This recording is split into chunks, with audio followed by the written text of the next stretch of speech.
I'm 81 years old, and I'm about to read you something I've been carrying in my desk drawer for 37 years. A letter I wrote when I was 44, addressed to someone I loved more than I've ever loved anyone, and I never sent it. Not because I didn't mean every word, but because I was terrified. Terrified of being vulnerable, terrified of being rejected, terrified of showing the person I really was underneath all the armor I'd built up. For 37 years, this letter has haunted me. I'd open the drawer sometimes, see the yellowed envelope with a name I won't share, and feel that same tightness in my chest, the same shame, the same regret. But here's what I've finally understood.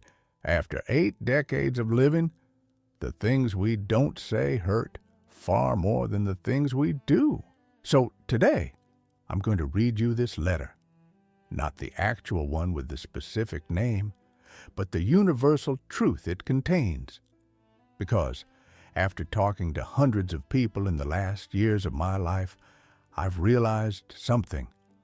We're all carrying unsent letters, messages we're too afraid to deliver, truths we're too scared to speak, and we're dying with them still locked inside.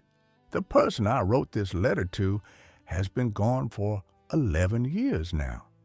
They never knew how I really felt.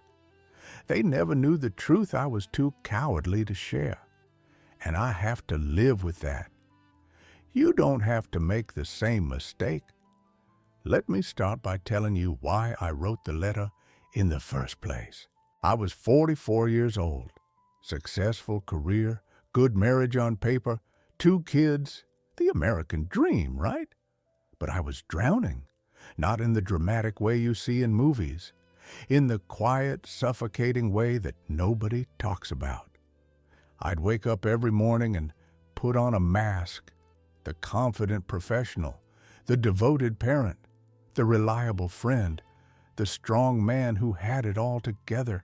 But underneath, I was falling apart, anxious all the time, feeling like a fraud, terrified that if people saw the real me, the uncertain me, the scared me, they'd realize I wasn't who they thought I was. And there was this one person in my life who I wanted to tell, someone who knew me before I became this character I was playing. We'd grown distant over the years as I built my walls higher and higher, but they were the only person I trusted enough to maybe, possibly, understand. So one night, after a particularly brutal day where I almost had a panic attack in a board meeting, I came home and I wrote it all down.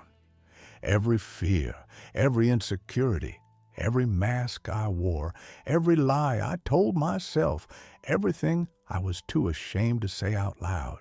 I wrote about how I was pretending to be happy in a marriage that had become a business arrangement, how I barely recognized myself anymore, how I was teaching my children to hide their emotions just like I did, how I was so focused on appearing successful that I'd forgotten what actually mattered to me.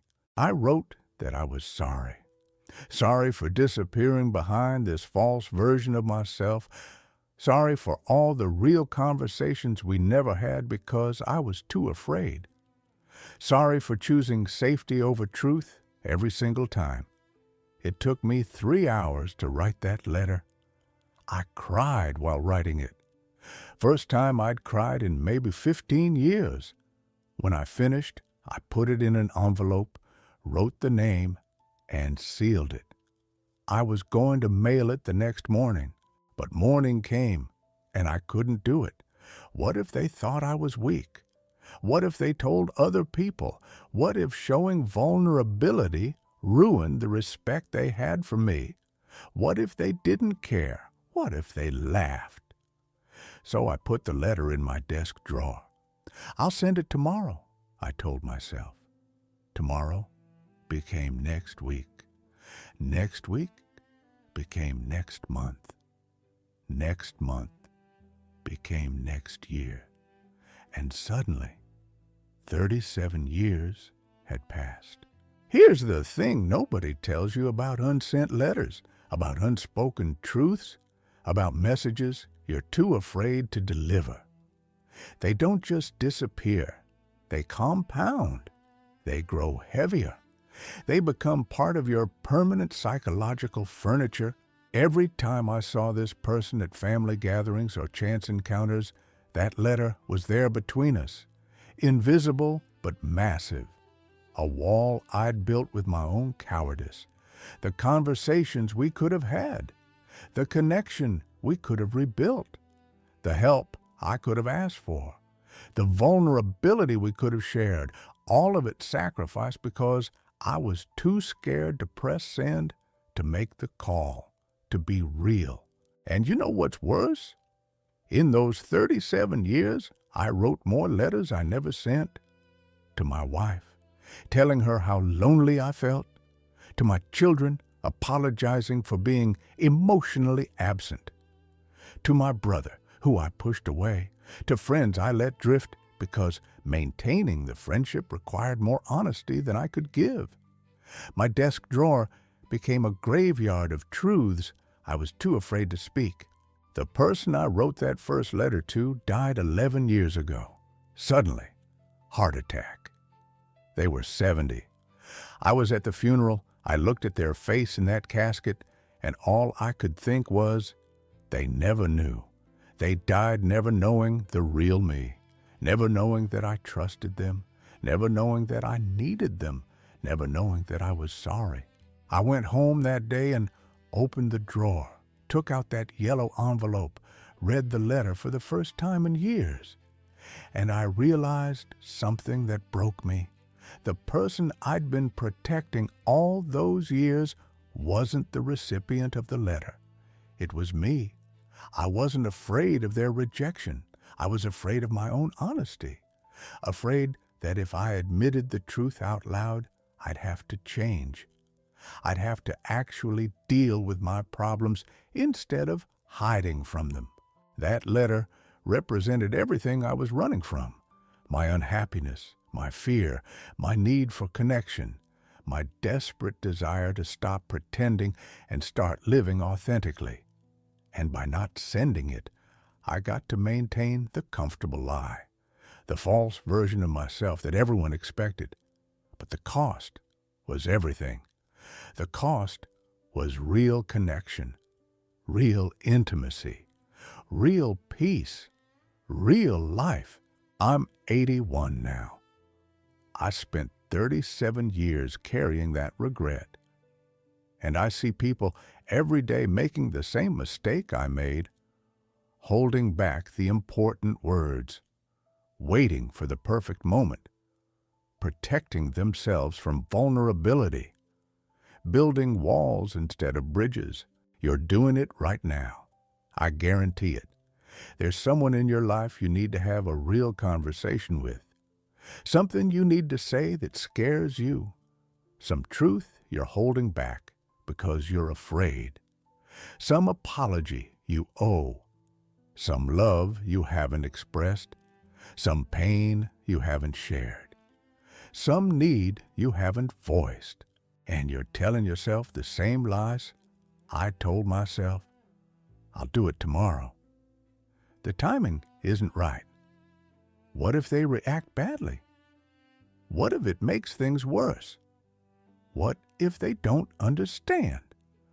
Let me tell you what actually happens when you don't send the letter, when you don't have the conversation, when you don't speak the truth. Nothing changes. Your relationship stays surface level. Your pain stays hidden. Your needs stay unmet. Your love stays unexpressed. And time keeps moving forward. The person gets older. So do you. And one day, it's too late. I've talked to dozens of people in hospice. You know what they never say. I'm so glad I played it safe. I'm so happy I never took emotional risks. Thank God I never told people how I really felt. You know what they do say? I wish I'd told them. I wish I'd been more honest. I wish I'd been braver. I wish I'd sent the letter. After that funeral 11 years ago, I made a decision. I was 70, late, but not too late. I started sending the letters. Not literally, most of them. The people were gone or the moment had passed. But I started having the conversations I'd avoided. I started being honest about who I was, what I felt, what I needed. I told my wife the truth about our marriage. It was terrifying. We almost divorced. But we didn't. We rebuilt. We found each other again. The last decade with her has been more real and more loving than the previous 40 years combined.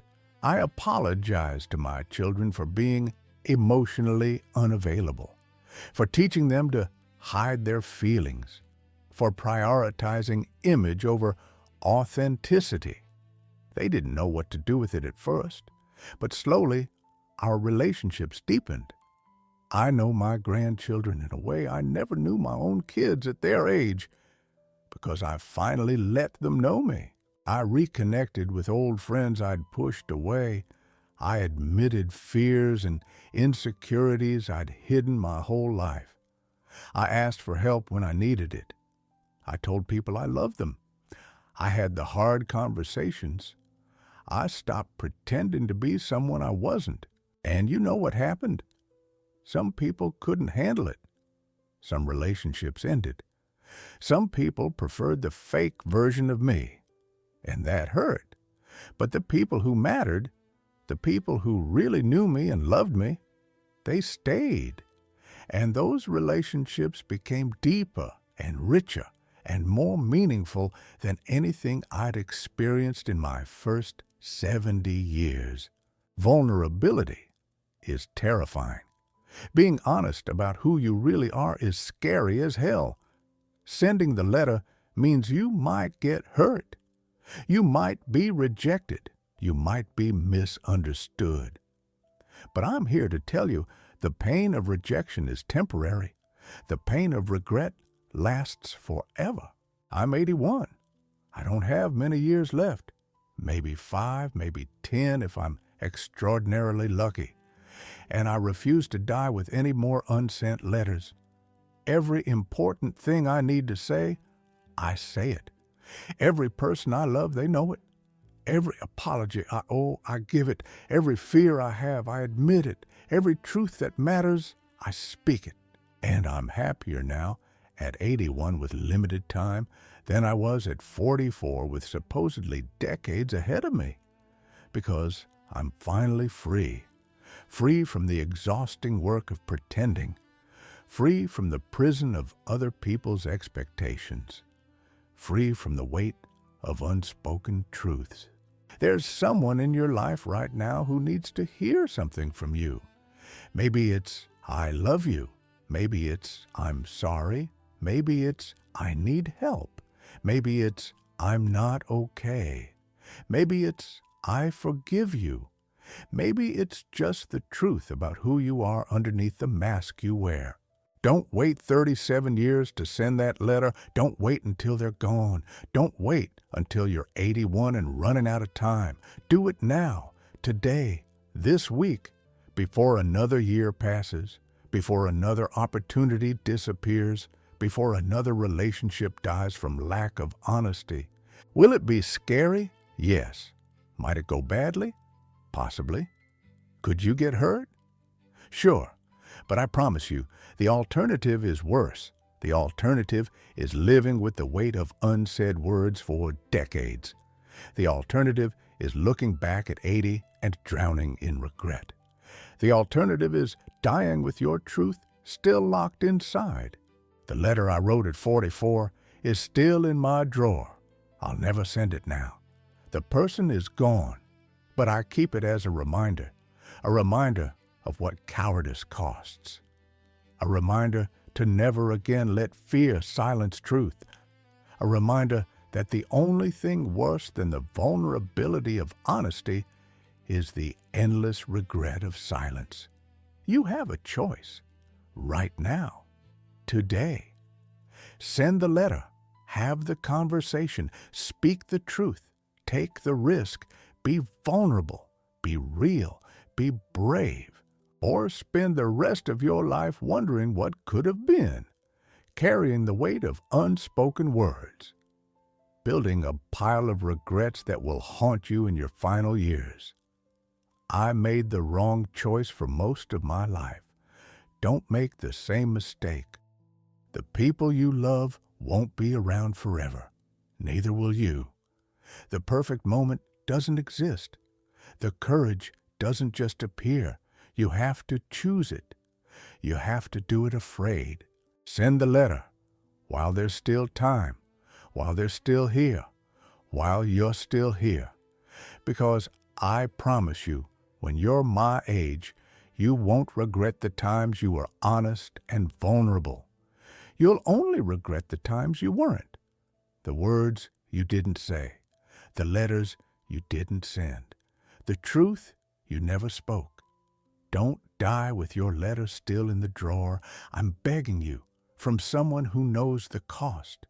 Don't wait. Send it now.